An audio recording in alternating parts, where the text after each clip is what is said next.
আসসালামু আলাইকুম। কেমন আছেন সবাই? সবার ছুটির দিন থাকে শুক্রবার, কিন্তু আমাদের ছুটির দিন বা বের হওয়ার দিন হচ্ছে রবিবার। কারণ আমার হাজব্যান্ডের অফিসের হলিডে হচ্ছে রবিবার। তো যেহেতু আজকে রবিবার, চিন্তা করলাম আজকে কোথাও থেকে ঘুরে আসা যাক। আর যেহেতু প্রচণ্ড গরম, আমরা এমন একটা জায়গায় যেতে চাচ্ছিলাম যেখানে একটু নদীর পাড় থাকবে, অনেক বাতাস থাকবে, একটু নিরিবিলি পরিবেশ থাকবে। তো যেই ভাবা সেই কাজ, ভাবলাম যে একটু ৭ নাম্বার ঘাট থেকে ঘুরে আসি। আর খুলনার মানুষ হয়ে আপনি ৭ নাম্বার ঘাটে যাননি অথবা চেনেন না, এমন মানুষ হয়তো খুলনায় খুব কমই আছে। তো আমাদের গন্তব্য আজকে ছিল ৭ নম্বর ঘাট। এখানে রিকশায় করে আমরা যাচ্ছিলাম, আর যখনই রিকশায় উঠেছি এত সুন্দর একটা মৃদু বাতাস হচ্ছিল। আকাশটা দেখলেই বুঝতে পারবেন যে একটু হালকা মেঘলা ছিল।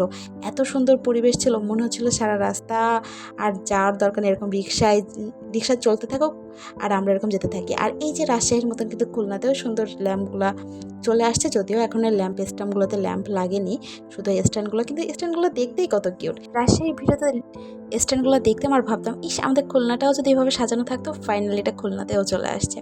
তো এই যে ৭ নম্বর ঘাটে যাওয়ার সময় আকাশের রংটা এত সুন্দর ছিল, মানে বলার বাইরে। এত মৃদু বাতাস, আমি আপনাদেরকে আগেই বলেছি এই টাইমটা, বিকেলের এই টাইমটা বিশেষ করে রিকশায় ঘুরতে, আর যদি আপনার যান ৭ নাম্বার ঘাটে, তাহলে আপনার মন প্রাণ একদম রিফ্রেশ হয়ে যাবে।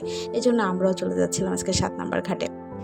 যারা খুলনায় নতুন আসবেন তারা কিন্তু একবার হলেও ৭ নাম্বার ঘাটে আসবেন, ইনশাল্লাহ আপনাদের ভালো লাগবে। বিশেষ করে এই গরমের পরিস্থিতিতে, ঘরে এত বদ্ধ গরম, সেখানে এই খোলামেলা পরিবেশ আসলে আপনার মন জুড়িয়ে দিবে। এই তো কথা বলতে বলতে আমরা তো ৭ নাম্বার ঘাটে চলে আসলাম। আর আজকে তুলনামূলক অন্য দিনের তুলনায় একটু ভিড় কম ছিল, যদিও আজকে শুক্রবার না, কারণ শুক্রবার এখানে পা ফেলার মতন জায়গা হয় না।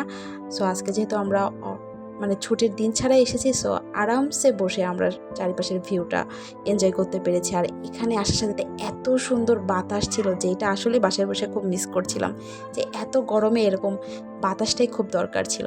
সো এইখানে আমরা বসে পড়লাম। আর রোদ যেমন ছিল, এটা মোটেও গায়ে লাগছিল না, তার থেকে বেশি বাতাসই গায়ে লাগছিল। দেখলেই বুঝতে পারছেন যে আশেপাশে সবার কেমন বাতাস ছিল। আমি তো জাস্ট ফিল নিচ্ছিলাম। আর যখন আমি ভিডিওটা এডিট করছি, তখনও মনে হচ্ছিল ইস আমি এই বাতাসটাতেই বসে আছি। এই তো বাতাস আর চারিপাশের ভিউ এত সুন্দর, সামনে থেকে একটার পর একটা ট্রলার চলে যাচ্ছিল। আর এর ভিতরে আমার হাজব্যান্ড চিন্তা করলো যে আমরা বসে আছি, তো একটু বাদাম নিয়ে আসি। আর বসে বসে বাদাম খাবো না, এটা তো অসম্ভব। আর এরকম জায়গায় বাতাস খেতে খেতে বাদাম খাওয়ার কিন্তু মজাই আলাদা। আপনারা কে কে এরকম হাঁটতে হাঁটতে, ঘুরতে ঘুরতে বাদাম পছন্দ করেন, বলবেন তো আমাকে। তো এই তো এবার মনে করলাম আমরা একটু সামনের দিকে এগোই।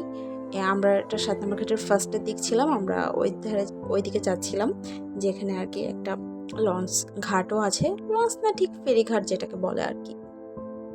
তো যেতে যেতে আর বাতাস খেতে খেতে হাঁটতে তো খুবই শান্তি, আমি এটা আগেই বলেছি। আর এখানে আসলে এই মামার ফুচকা আমরা ট্রাই করবো না, এটা তো প্রায় অসম্ভব। আর এবার দেখলাম মামা একদম ছোটো ফুচকাগুলো নিয়ে আসছে।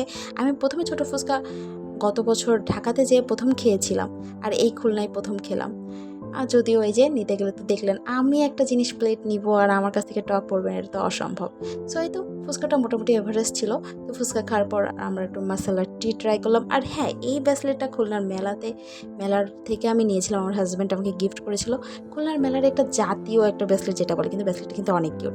এটাই ছিল আমাদের ফুল সানডে। আপনাদের কেমন ছুটির দিনগুলো কাটলো?